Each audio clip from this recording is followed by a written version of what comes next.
সাম্প্রতিক সপ্তাহগুলোতে যুক্তরাষ্ট্র ও রাশিয়ার মধ্যে উত্তেজনা দ্রুত বেড়েছে। একদিকে ওয়াশিংটন রাশিয়ার তেল কোম্পানি রসনেফট ও লুকঅয়েলের উপর নতুন নিষেধাজ্ঞা দিয়েছে, অন্যদিকে মস্কো পরীক্ষা করেছে তাদের নতুন পারমাণবিক শক্তিচালিত বুরেভেস্টনিক ক্রুজ ক্ষেপণাস্ত্র ও পোসাইডন আন্ডার ওয়াটার ড্রোন। দুই দেশও ইঙ্গিত দিচ্ছে প্রয়োজনে তারা আবার পারমাণবিক পরীক্ষা শুরু করতে পারে।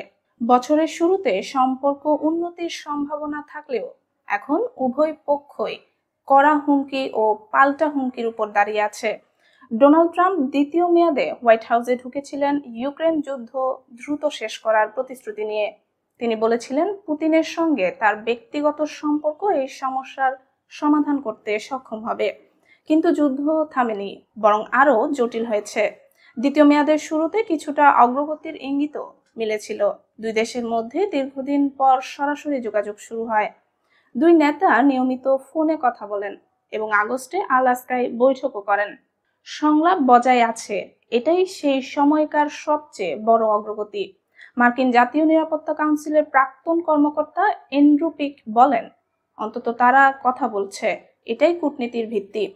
ট্রাম্প তার ব্যক্তিগত সম্পর্কের উপর আস্থা রেখে তার পুরনো বন্ধু স্টিভ উইটকফকে বিশেষ দূত হিসেবে বারবার মস্কো পাঠিয়েছেন। প্রতিবারই উভয় পক্ষ জানিয়েছে যে তারা সমঝোতার কাছাকাছি গেছে, কিন্তু পররাষ্ট্র মন্ত্রণালয়ের অভিজ্ঞদের মধ্যে উইটকফের দক্ষতা নিয়ে সন্দেহ আছে। ইউরোপের কূটনীতিকরা বলেন উইটকফ বহুবার ভুল ধারণা নিয়ে মস্কো গেছেন, ভেবেছেন পুতিন বড় ছাড় দেবেন, কিন্তু বাস্তবে হয়েছে উল্টো। ক্রেমলিন আরো কঠোর অবস্থান নিয়েছে। রাশিয়ার সাবেক এক কর্মকর্তা বলেন উইটকফ রাশিয়ার অবস্থানের সূক্ষ্ম দিকগুলো বুঝতেন না এবং মার্কিন নীতি ঠিকভাবে ব্যাখ্যা করতেও ব্যর্থ হতেন।